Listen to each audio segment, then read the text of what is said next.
jalan. Gue jalan.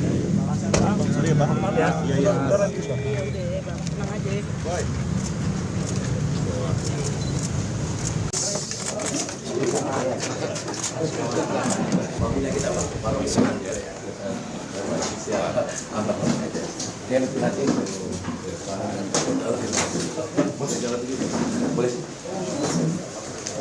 Berikhtiar menjemput takdir.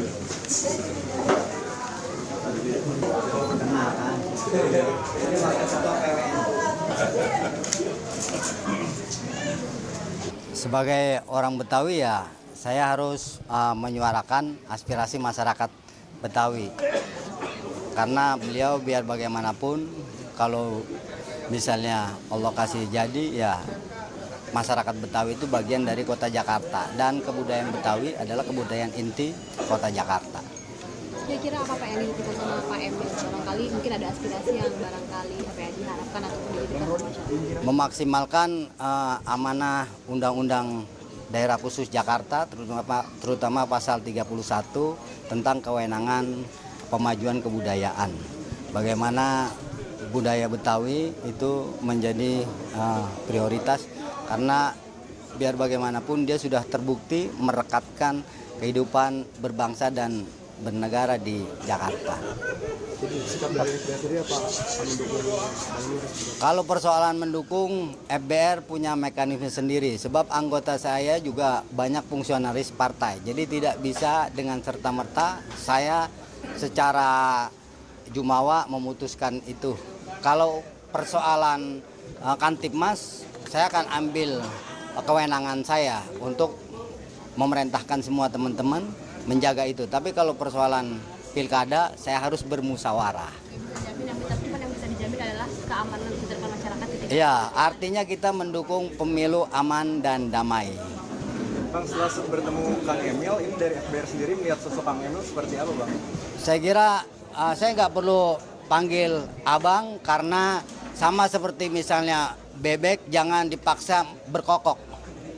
Karena semua punya eksistensi masing-masing, tapi tidak lantas itu menjadikan sebuah hal yang tidak bisa bersinergi. Saya kira nggak perlu harus jadi abang juga, beliau sangat menghargai Betawi. Sama seperti Pak Jokowi dulu ketika dia datang dari Solo, tapi kemudian pakaian sadaria, pakaian Betawi menjadi pakaian resmi di Pemda Jakarta. Jadi nggak perlu memaksakan bebek menjadi ayam atau ayam menjadi bebek. Nggak perlu harus saya katakan bahwa Kang Emil harus ganti hari ini menjadi Bang Emil, kagak pantas juga kan. Tapi saya kira komitmennya bisa kita pegang. Bang, Cakung ini kan kecamatan terbanyak, penduduk terbanyak di Jakarta ya, ada 600.000. Betul. Ini dari abang sendiri untuk mengkonsolidasikan agar Bang Emil menang di sini gimana, Bang? Kalau persoalan pemenangan saya bilang tadi, saya belum mendukung siapapun hari ini. Jadi yang jelas saya hanya mensukseskan bagaimana pemilu kada ini berjalan aman, damai, dan bermartabat. Makin banyak dukungan, makin banyak juga titipan. Gimana Kang? Enggak, saya sampaikan sebagai calon gubernur, tugas pertama adalah banyak mendengar daripada banyak bicara. Ya. Harus dapat ilmunya dari orang-orang yang berilmu, kan. Beliau ulama, tegaknya negara kan karena mendengar selalu ilmu ulama, kan, agar pemimpin jadi adil.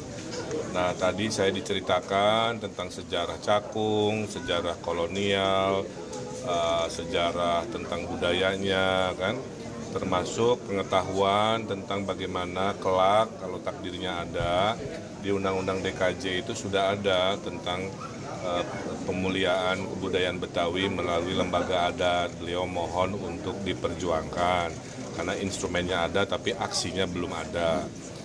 Yang lain-lain lebih membahas tentang bagaimana Jakarta ini milik semua pihak, ya. Jadi tentang budaya Betawi yang selalu jujur, ya, tentang makanan datang dari mana disebutkan untuk menunjukkan setoleran itu, ya, termasuk organisasi FBR sendiri multi etnisitas, multi agama menunjukkan sangat terbuka. Dan bagi saya FBR juga bagian dari stakeholder dari Jakarta keseluruhan. Mungkin dalam membangun 5 tahun ke depan tuh gagasan saya itu mungkin hanya 30%, ya. 70%-nya datang dari masyarakat. Nah, saya lagi shopping gagasan, shopping masalah, karena tugas pemimpin kan menyelesaikan masalah dan mewujudkan aspirasi. Bahwa nanti bermuara pada dukungan atau tidak, dalam demokrasi itu tidak boleh ada yang sifatnya paksaan, ya. Semua datang mengalir aja. Kalau suka, alhamdulillah. Kalau belum, nggak ada masalah juga.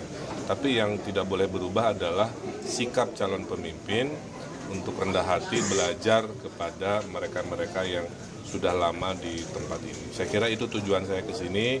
Alhamdulillah dikasih kue, dikasih kopi, dikasih pantun, macam-macam, ya. Dan saya bahagia sesuai tujuan saya mencari ilmu dan juga memohon maaf, ya.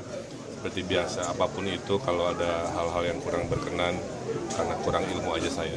Terima Bang kasih. Emil, nanti kalau misalkan pasangan hidup jadi Jakarta jadi ibu kota, nanti hubungannya soal perekonomian, kemiskinan, apakah jadi wilayah? Tadi saya sampaikan juga ke Pak Kiai, waktu saya mungkin 70% ngurusin orang miskin, ya, karena kejomplangan atau gap itu masih tinggi, sehingga harus dicarikan solusi-solusi. Ada anggaran RW 200 juta misalkan kan, kemudian ada kredit tanpa bunga, berbunga tanpa agunan, pasar murah bulanan, hal-hal yang dibutuhkan oleh ibu-ibu yang ada di daerah sini saya kira akan jadi perhatian, tidak melulu tentang hal-hal besar di Jakarta. Mungkin saya, karena titipan aspirasi juga adalah pengentasan kekumuhan yang harus dipikirkan. Hari ini kan KPU sudah menetapkan tiga pasal ya. Artinya kan ini masa ini belanja masalah kan sudah selesai. Artinya kan tanda-tanda kan ini sudah harus berkampanye. Ini rencana kampanye dari pasangan Ridho ini kemana terlebih dahulu dan juga berikutnya seperti apa, Kang? Ya, kita ada 4 teknik kampanye. Satu belusukan, nanti saya menyapa ibu-ibu. Tuh, ibu-ibu mau difoto ya? Oh, nah itu satu, ya. Itu satu, ya. Ya. Kedua, mengunjungi toko, meyakinkan toko. 2, 3, bikin acara senam. Ibu-ibu kalau saya bikin acara senam mau? Oh. Atau pasar murah mau? Oh. 3, bikin forum. Yang keempatnya diskusi yang lebih kayak seminar, lebih waktunya lebih panjang sehingga menjelaskan lebih lurus. Itu aja. Mudah-mudahan dengan 4 jenis bersosialisasi pasangan Ridho, Allah ridhoi untuk meraih kemenangan. Belum, nanti dikasih tahu, Oke.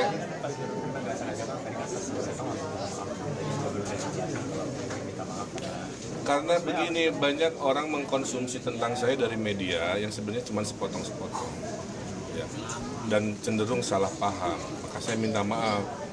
Kemudian saya terangkan tadi, menerangkan asal-usul, menerangkan program, kan akhirnya dia lebih paham. Dan itu mah adab aja, ya. Kan kata ibu tuh ya, ngajarin anak-anak tuh selalu 3. Minta maaf, minta tolong, terima kasih, kan itu. Makanya hari ini juga saya minta maaf, saya minta tolong ilmunya, dan terima kasih dikasih kopi dan ilmu gitu. Saya kira itu ya. Terakhir. Setuju. Gini, saya tidak menghalangi kalau orang lain panggil abang, kan nggak bisa maksa. Tapi saya sendiri dari dulu, dari kecil ya dipanggilnya akang, jadi nggak ada masalah. Kan Pak Jokowi juga dulu Mas Jokowi gitu kan, Mas Pram juga panggilnya Mas Pram. Saya dengar gitu kan. Pak Ahok apa dulu? Pak Ahok ya? Apa Bang Ahok? Bang Ahok aja. Jadi kira-kira gitulah ya.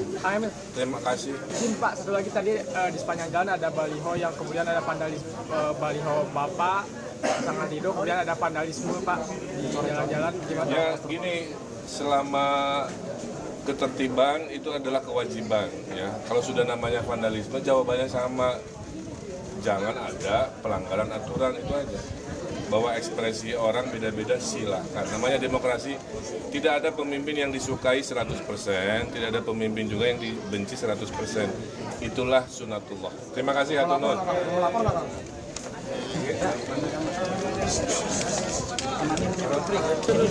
Sebagian di bawah. Mundur lagi dikit. Kelihatan belakang aman. Yuk. Pak, sini Pak.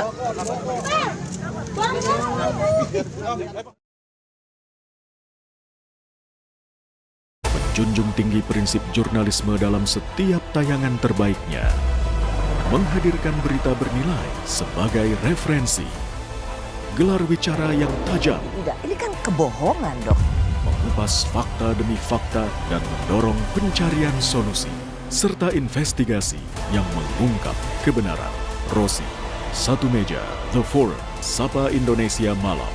Nilu, ikuti semuanya bersama Kompas TV.